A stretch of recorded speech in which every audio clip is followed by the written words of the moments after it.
We'll open up with me, if you would, to Acts chapter 25. If you're with us for the first time today, we've been working consecutively through the book of Acts. We're sailing pretty good now at a pretty good clip, taking large sections, as you can see. We're convinced that these larger narratives here, they are units. They are meant to be looked at together. There's a beginning, middle, and end with a resolution, and unless we see that whole thing unfold and we miss the punch, the impact that Luke and ultimately the Holy Spirit has for us as we see these broader sections as God is working at this point in the life of the Apostle Paul.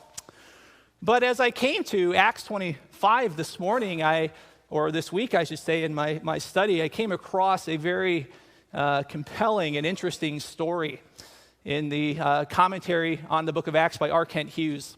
And it really plays well into what we'll see in the book of Acts today. R. Kent Hughes recounts this story from the early morning hours of October 4th, 1980, where a young nursing student was brutally murdered in the Chicago suburb of Oak Park.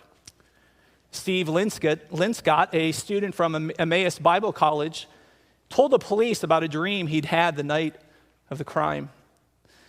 Well, Oak Park police later arrested him, interpreting his dream account as a roundabout confession of a psychopathic killer.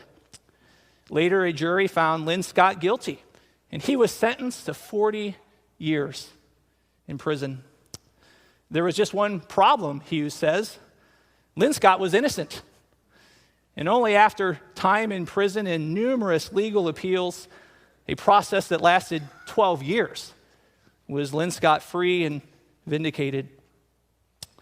Those years